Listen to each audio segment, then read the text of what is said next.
The sound wasn't a gavel ending the competition. It was the sickening crunch of a polished leather boot slamming into rusted metal. The head judge looked at my 12-year-old daughter's invention and called it trash. Just like that, in front of a silent science fair crowd, he ordered security to throw us out. I stood there watching my daughter's work 3 months of sleepless nights, kicked like garbage. But what happened in that room wasn't just about a broken project. It was the moment a secret this town buried for years began to surface. The barrel groaned when his boot hit it. Not a gentle nudge. Not the kind of accidental tap you apologize for afterward. A full, deliberate kick that rang through the exhibition hall like metal, crying out in protest. "Get this hazardous trash out of my exhibition hall," Mr. Henderson said. His voice carried easily across the room. The judges' tables, the rows of carefully arranged projects, the parents whispering politely just moments before it all went quiet. The kind of silence that spreads when people realize something ugly is happening, but no one wants to be the first to react. Henderson pointed at the barrel again, his finger shaking with theatrical disgust. "This belongs in a landfill," he said loudly, "not a science fair. Security removed the janitor and her junk. Now." I heard a few uncomfortable murmurs ripple through the crowd. Janitor. He didn't say mother. He didn't say participant, just janitor. Like that was the only word that mattered. Sophia stood beside the barrel, frozen. Her hands were still resting on the valve she'd spent weeks adjusting, refining, perfecting. I could see the confusion in her eyes, the way a 12-year-old tries to process the moment when an adult suddenly becomes cruel for no reason. I didn't cry. Tears are a luxury for people who still believe the system will protect them if they just beg hard enough. I learned a long time ago that begging doesn't work. For 6 years, I had cleaned the floors in that same building, night after night. I emptied trash cans after council meetings. I wiped fingerprints off the long mahogany tables where men like Henderson decided which projects got funding and which complaints quietly disappeared into filing cabinets. I knew the rhythms of that place better than anyone in the room. I knew what got swept under the rugs. So when the security guard stepped forward, I wasn't surprised. Miller. Tall, broad shoulders, tired eyes. A man I'd shared burnt coffee with on more freezing night shifts than I could count. We had stood in the loading dock at 2 a.m. more than once, watching snow fall while the city slept. He looked uncomfortable now. Still, he walked toward Sophia, his hand lifted, reaching for her shoulder the way you guide someone out of a place they're not supposed to be. I moved before his hand touched her. Not fast, not dramatic, just precise. I stepped between them and planted my feet like concrete. "Don't," I said. My voice wasn't loud. It didn't need to be. Something in it made Miller stop. For a moment, we just looked at each other, and I could see the shift happen in his eyes. The moment he stopped seeing the quiet woman in the gray jumpsuit who nodded politely in the hallways and started seeing someone who wasn't moving. Behind me, I felt Sophia's sleeve brush against my arm. She was trembling. Henderson scoffed loudly. "Oh, for heaven's sake, Angela," he said, adjusting his expensive tie. "You're embarrassing yourself. This exhibition is for serious science, not whatever that pile of scrap metal is." A few judges chuckled under their breath. That was the moment I reached into my pocket. My phone screen was cracked, a spiderweb of white lines across the glass from the time it slipped out of my mop bucket. But the camera lens was still perfectly clear. I unlocked it, opened the app, and pressed the red button. The little notification blinked to life. Live I lifted the phone slowly until the lens was pointed straight at Henderson's flushed face. "We are live," I said calmly. A few heads turned. 400 people are watching right now, Mr. Henderson." His smile faltered for just a second. I tilted the phone a little closer to him. "Go ahead," I said. "Say it again." The room held its breath. "Tell the camera why you just kicked a 12-year-old girl's science project." Henderson stared at the phone like it had just turned into a loaded weapon. "Put that away, Angela," he said, his voice tightening. "You're embarrassing yourself." The smugness was still there, but something underneath it had shifted. He wasn't talking to a janitor anymore. Now he was talking to a camera. And cameras have a way of making people suddenly very careful with their words. I kept the phone steady. "This is an exhibition for serious science." He continued louder now, trying to regain control of the room. "Not whatever contraption you dragged in here." I tilted the camera slightly so the live stream could see the barrel behind me. The dent from his boot was still fresh on the side. "You call this hazardous trash," I said quietly. Henderson rolled his eyes. "Yes, because that's exactly what it is." "That's an interesting choice of words," I interrupted. He stopped mid-sentence. The room was silent now. Not polite silence this time. The kind that feels sharp around the edges. "Hazardous," I repeated, "because this barrel is actually the only thing in this room designed to filter hazardous materials out of our groundwater." A ripple moved through the crowd. Henderson's jaw tightened. "What are you talking about?" I didn't look at him. I looked straight into the phone camera. "My daughter built a water filtration system," I said.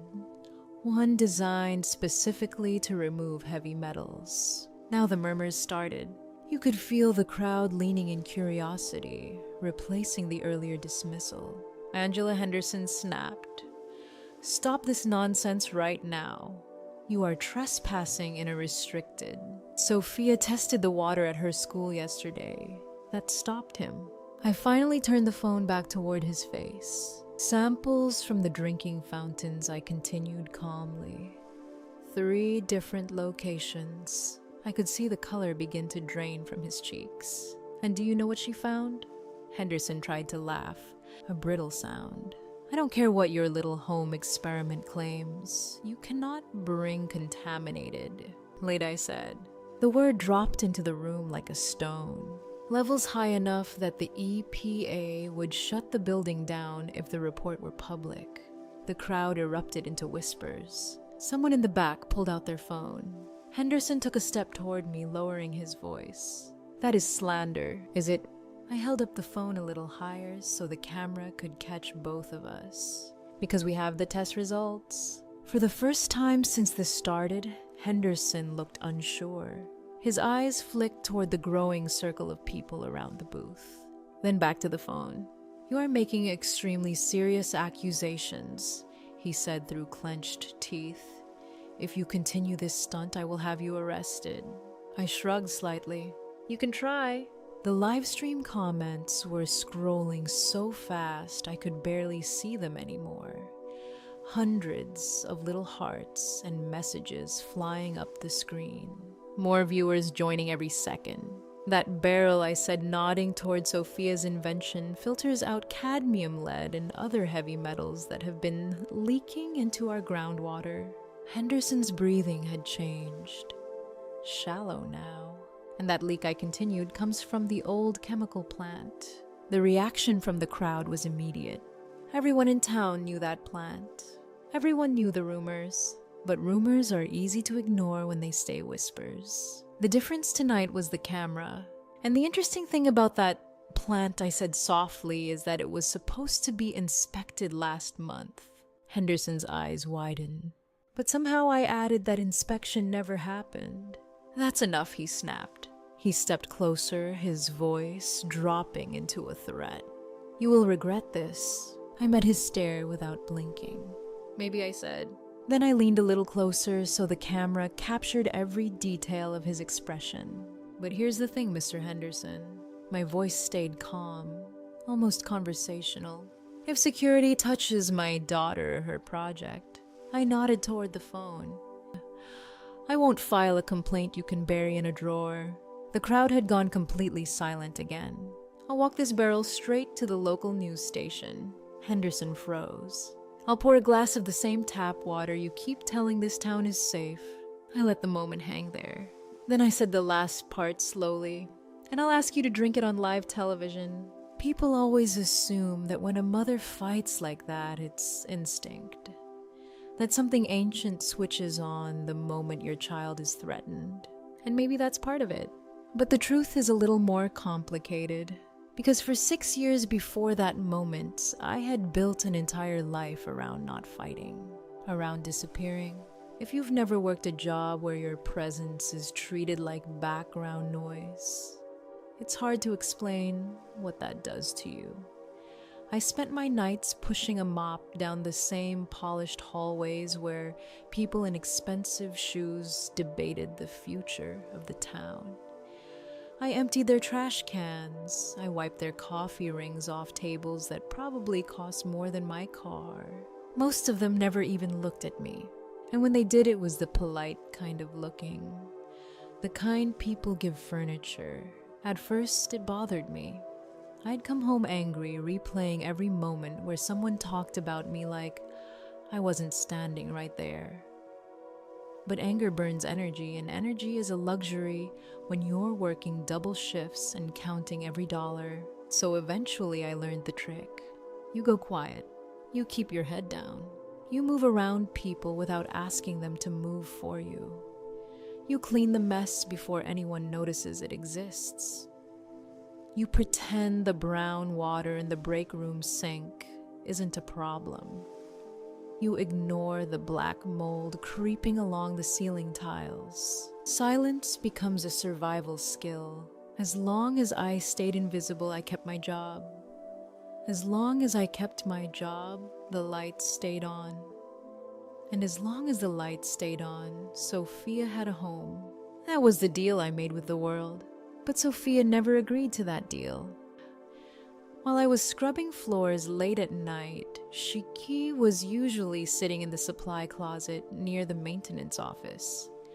The light in there flickered constantly, like it couldn't decide whether it wanted to live or die. Most kids would have hated it. Sophia loved it, because that closet was where the recycling bins were kept. And every few weeks, someone from the high school science department would toss out old textbooks, torn covers, missing pages, outdated editions nobody wanted anymore. To Sophia, it was a library.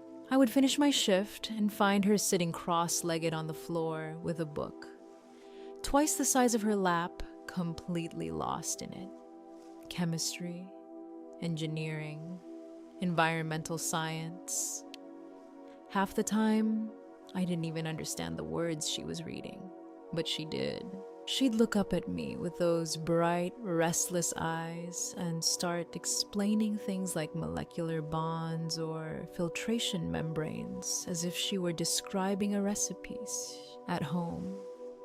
The kitchen table slowly turned into something that looked less like a place to eat and more like a small repair shop.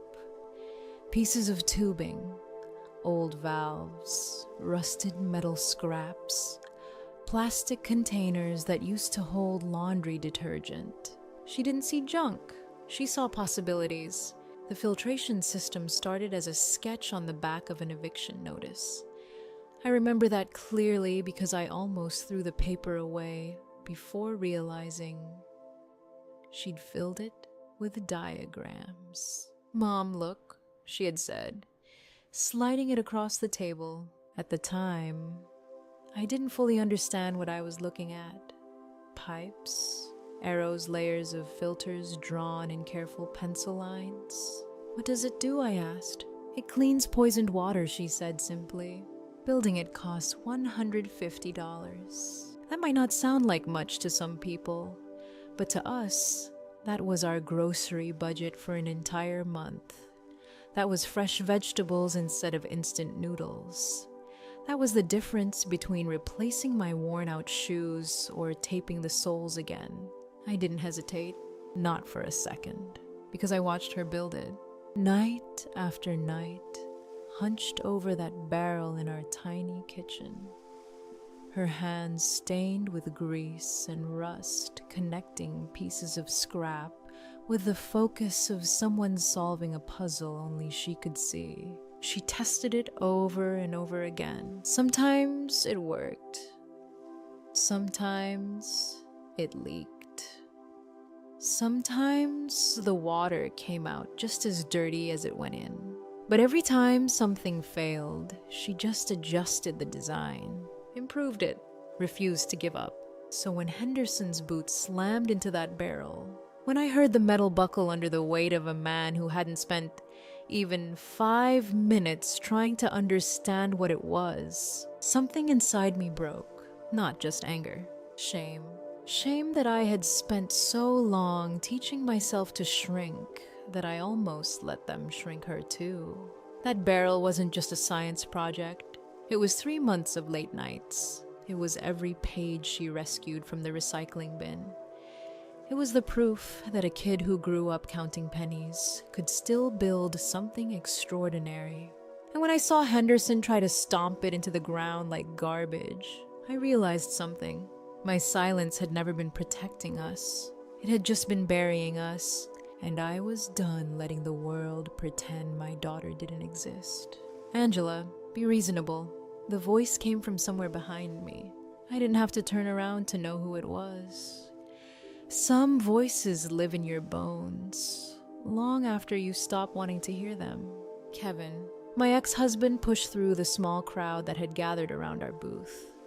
His face was flushed breath, coming fast like he'd run the whole way across the fairgrounds. But he wasn't looking at me. His eyes were locked on Henderson, and the expression on his face. God, I knew that expression. I'd seen it 100 times before. The nervous half smile, the shoulders slightly hunched, the desperate eagerness of a man hoping someone with power might pat him on the head if he behaved. Mr. Henderson, Kevin said quickly, wiping his hands on his jeans like he was about to shake the judge's hand. I am so sorry about this. The words hung in the air. For a second, I thought maybe I'd misheard him. I told her this was a bad idea. He continued gesturing vaguely toward the barrel. I told her this was a serious event. Then he finally looked down at Sophia. For one brief moment, I thought he might ask if she was okay. I thought maybe the sight of his daughter standing there shaken and red-eyed would trigger something human inside him. Instead, he grabbed her arm, hard. Sophia stumbled forward with a startled gasp. We're leaving, he muttered under his breath, yanking her toward him. Dad, stop embarrassing me, he hissed. The words hit harder than Henderson's kick ever could. Sophia looked up at him, confusion flooding her face. Dad, he kicked it, she said, her voice shaking. He broke the valve. Kevin glanced at the dented barrel like it was something rotten sitting on the table. It's junk, Sophia, he snapped. A barrel of trash. A few people in the crowd shifted uncomfortably. Look around you, he continued, sweeping a hand toward the other booths. These people are professionals, engineers, scientists. You don't bring garbage to a place like this. Sophia's eyes widened. 3 months of work, 3 months of studying, testing, building, rebuilding. Reduced to garbage in a single sentence. You apologize to Mr. Henderson right now, Kevin said. He was shaking her slightly now, the way someone shakes a broken machine they think might start working again if they just rattle it hard enough.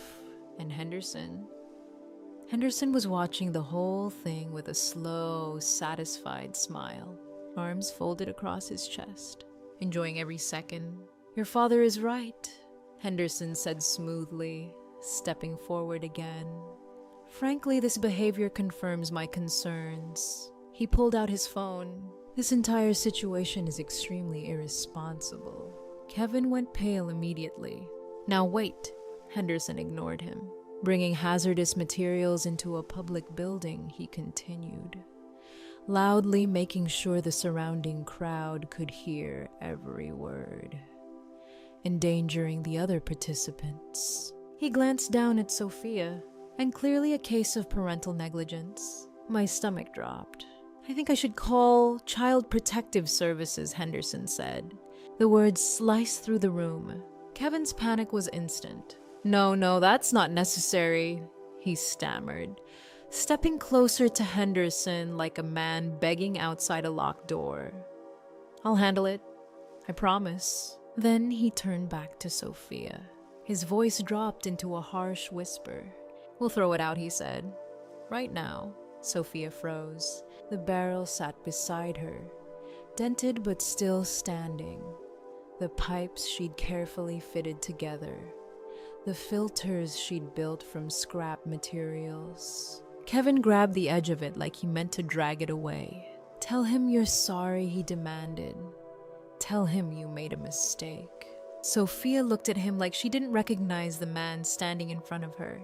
And maybe she didn't, because the father who should have been defending her, the father who should have been furious that a grown man kicked his daughter's work, was busy throwing her to the wolves just to save his own pride.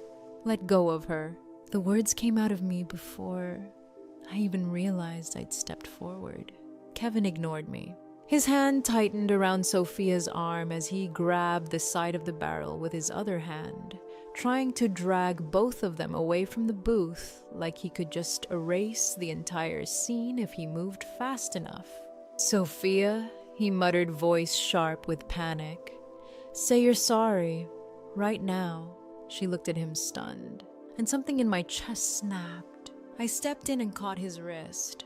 My grip closed around it like a vice.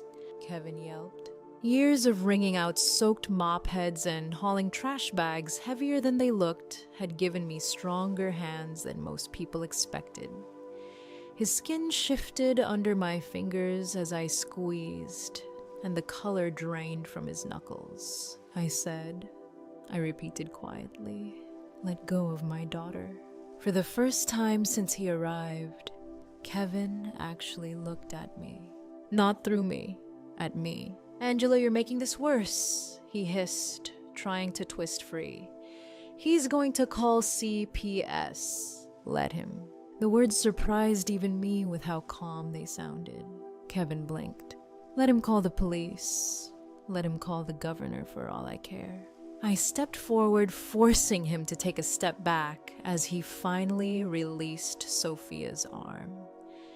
She immediately moved behind me, her fingers gripping the back of my jacket. Across from us, Henderson let out an irritated sigh. This is getting ridiculous, he said. Security. Number. I turned toward him slowly, the phone still streaming everything. You've said enough already, Mr. Henderson. He straightened his face, tightening. You are in no position to tell me what. You want to talk about negligence? I interrupted. The room went quiet again. Let's talk about the negligence of a town council that ignored lead warnings for 3 years. Henderson froze. Kevin's head snapped toward me. You're not seriously, he started. And while we're at it, I continued, my voice rising for the first time. Let's talk about the negligence of a father who cares more about impressing a corrupt politician than protecting his own daughter. Kevin's face went pale. Angela, stop, he muttered. You're sounding crazy. Crazy, I said. I gestured toward the dented barrel beside us. Your daughter spent 3 months teaching herself fluid dynamics from discarded textbooks. Sophia's grip on my jacket tightened. 3 months turning scrap metal and aquarium filters into a system that can clean poisoned water. I looked straight at Kevin. And the only thing you've done since you walked in here is call it trash. Kevin's mouth opened, closed again. Behind him, the crowd had grown larger. Parents, students, even a few judges who had wandered over after hearing the raised voices. Phones were out everywhere now. Henderson's confidence had started to crack. "That's enough," he snapped. "One more accusation like that and I will personally." "Is that a reverse osmosis membrane filter?" The voice cut through the tension like a knife. Not loud, but clear. Every head in the room turned at once. Every head turned toward the voice. Standing at the edge of the booth was an old man I hadn't noticed before. He looked out of place. His coat was worn at the elbows, patched in 2 different colors, like it had lived a few lifetimes already. His gray hair stuck out in wild directions, and in one hand he held a half-eaten sandwich wrapped in crinkled paper. For a moment no one spoke. The shouting had stopped, the tension still hanging thick in the air, but the old man didn't seem to notice any of it. His eyes were locked on the barrel. Not on Henderson, not on Kevin, not even on me. Just the invention. "Is that a reverse osmosis membrane filter?" he asked again, stepping closer. The room stayed silent. Sophia blinked, wiping quickly at the tear that had been sitting on her cheek. For a second, she looked like she wasn't sure if the question was really meant for her. "Yes," she said finally, "but it's modified." The old man's eyebrows shot up. "Modified how?" He walked right past Kevin as if the man simply didn't exist and crouched beside the barrel. His sandwich dropped to the floor without him even noticing. Sophia hesitated for half a second, then stepped forward. "I used activated charcoal for the first stage," she explained quietly. "From aquarium filters, it scrubs the volatile organic compounds before the water reaches the membrane." The old man's eyes lit up. "Pre-scrubbing," he murmured almost to himself. "Of course." He leaned closer, inspecting the pipes and valves like someone studying a rare artifact. "And the sediment separation?" he asked. Sophia pointed to a cluster of improvised tubing. "I built a mechanical filter using layered mesh and sand," she said. "The bigger particles get trapped before the chemical filtration." The old man let out a low whistle. "Genius," he said under his breath. Around us the crowd shifted uneasily. Parents, who had been whispering moments earlier, were now staring with open confusion. A couple of the judges looked annoyed that someone had interrupted the confrontation. Henderson, on the other hand, looked furious. "Excuse me," he said sharply, stepping forward. "Who exactly are you?" The old man didn't answer right away. Instead, he reached into the inside pocket of his coat. For a split second, I thought he might be pulling out another sandwich. He wasn't. What he placed on the table beside the barrel was a small metallic case. It clicked open with a crisp, practiced motion. Inside were rows of tiny glass vials, sealed rigid bottles, and a digital meter, a professional water testing kit, the kind used by environmental labs. The murmuring in the crowd grew louder. The old man moved with the calm efficiency of someone who had done this 1,000 times. He picked up a small beaker and dipped it into the intake bucket, the murky sludge Sophia had collected from the creek behind the old chemical plant. He held the sample up to the light. Then he began adding drops from one of the reagent bottles. The liquid shifted color immediately. Behind me, I heard someone whisper, "What is he doing?" No one answered, because suddenly, the argument that had filled the room a minute ago didn't matter anymore. Now everyone was watching the science. The old man worked in silence. The room, that had been filled with shouting a few minutes earlier, now felt like a laboratory. Every small movement he made seemed to echo. Glass touching metal, the faint clink of a vial, the soft electronic beep of the meter warming up. He held the cloudy water sample up to the light again. Even from where I stood, you could see the color was wrong. Not brown like mud, not green like algae. It had that dull chemical gray to it. The old man added a few more drops from another bottle. The liquid inside the vial shifted again, darkening almost immediately. He nodded slowly. Cadmium, he said. The word landed heavily in the room. Levels are impressive, he added dryly. Henderson shifted on his feet. I have no idea what you think you're proving. The old man ignored him. He tapped the side of the meter, waited a moment for the reading to stabilize, then turned the display slightly so the nearby crowd could see. A few people leaned forward. Someone gasped quietly. Off the charts, the old man said, calmly. Just like the last report. Henderson's mouth opened, closed again.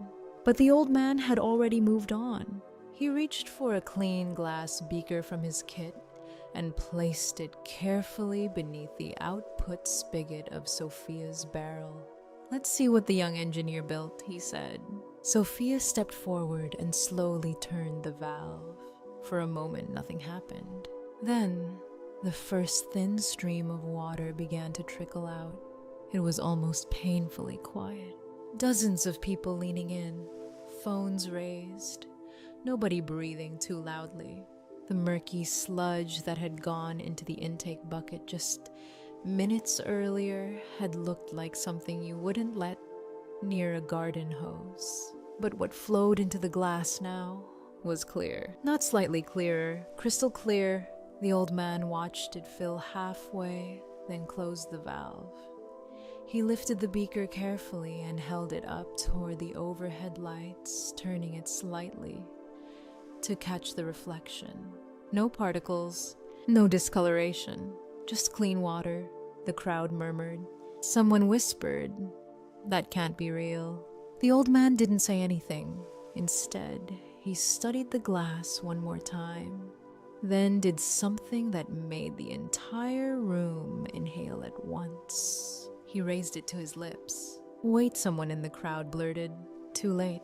He drank it, a full mouthful. My heart stopped. 10 minutes ago, that water had come straight from the poison runoff behind the old chemical plant. The kind of water people warned their kids not to even touch. The old man swallowed, lowered the glass, then smacked his lips thoughtfully. "Clean," he said. The silence that followed was almost surreal. Cleaner than what comes out of the taps at City Hall, actually. The room exploded with noise, gasps, murmurs, people talking over each other. The old man, meanwhile, turned calmly back towards Sophia.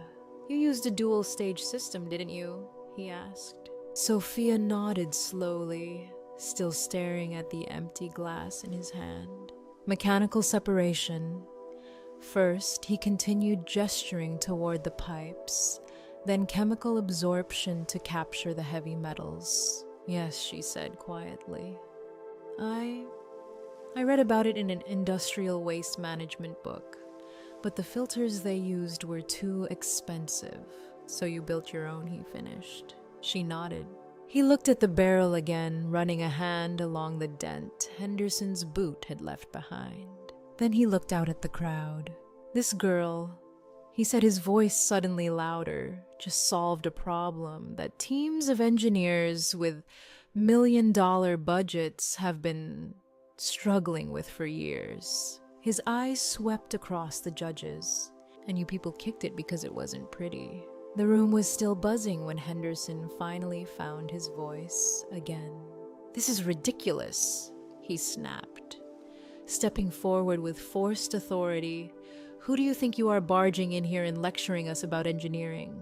The old man didn't seem offended. If anything, he looked mildly bored. He wiped a drop of water from his beard, then glanced at Henderson, like someone trying to remember where they'd seen a face before. "I already told you," he said calmly. "George Mitchell." For a moment, the name just floated there. Then something shifted in the crowd. One of the judges blinked. Another parent's phone lowered slowly. Henderson's expression changed first. The color drained from his face so quickly it was almost physical. "Mitchell," he repeated faintly. The old man nodded. "Yes, that Mitchell." A ripple moved through the room as people began whispering to each other. Mitchell Chemicals, the factory. The one sitting abandoned on the edge of town like a rusted skeleton. The one everyone blamed for the strange taste in the water and the warnings that never seemed to go anywhere. The old man straightened slightly, his voice carrying now. "I built the plant that poisoned this town 20 years ago."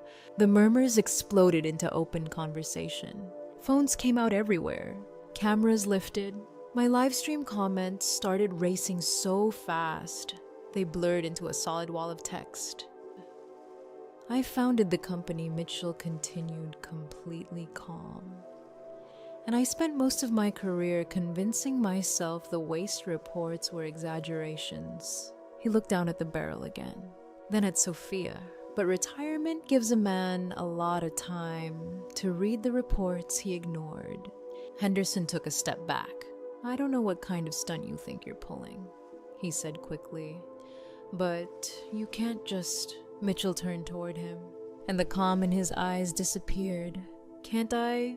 The room went quiet again. "You recognize me now, don't you?" Mitchell said. Henderson didn't answer, but his silence said enough. Mitchell pointed a finger at him. "You're the council liaison who handled the environmental compliance reviews." Henderson shook his head immediately. "That's not..."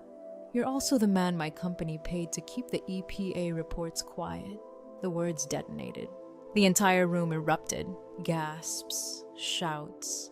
Half the crowd started talking at once. Someone yelled, "Is that true?" Phones were everywhere now. People pushing closer, recording every second. My livestream viewer count doubled in less than a minute. Henderson looked around wildly. "This is slander," he said, his voice cracking. "You can't just make accusations like that in public." Mitchell raised an eyebrow. "I'm not making accusations." He tapped the metal case of his testing kit. "I'm confirming patterns." Then he nodded toward Sophia's barrel. "Cadmium levels in the creek, lead in the schools.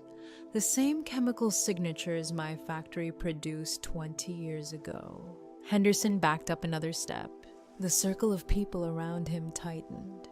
Suddenly, the man who had been ordering security around 10 minutes earlier looked very small. "You buried 3 environmental reports." Mitchell continued, his voice steady, all warning that the groundwater contamination was spreading. "That's not..." "You signed the approvals." The words landed like hammer blows. Henderson's eyes darted toward the exits. But the exits were no longer clear. People were standing there now, filming, watching, listening. And somewhere in the background, my phone kept streaming every second of it to thousands of people outside that room. For the first time all night, Henderson looked like a man who realized the ground under his feet had disappeared. The noise in the room kept building. People arguing, phones recording, someone near the back already talking about calling the police. Henderson looked like a man trying to calculate how many exits a room had and realizing none of them were meant for him anymore. But Mitchell wasn't looking at him. His attention had shifted back to Sophia. He studied the dented barrel again, then looked at her, the way a master craftsman looks at a tool they never expected to see in the wild. "You built this for under $200, he asked. Sophia nodded slowly. "About $150. Mitchell let out a quiet breath, almost like a laugh.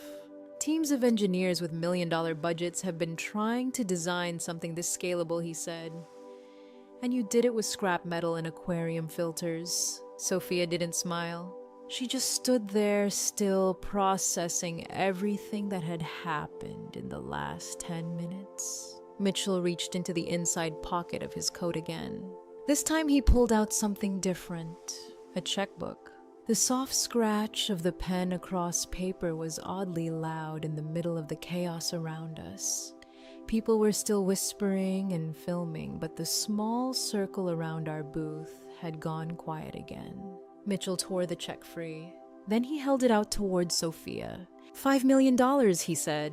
The words hit the air like a dropped weight. For the patent. Sophia stared at the paper in his hand like it might disappear if she blinked. And a full scholarship, Mitchell added, calmly. Any university you want.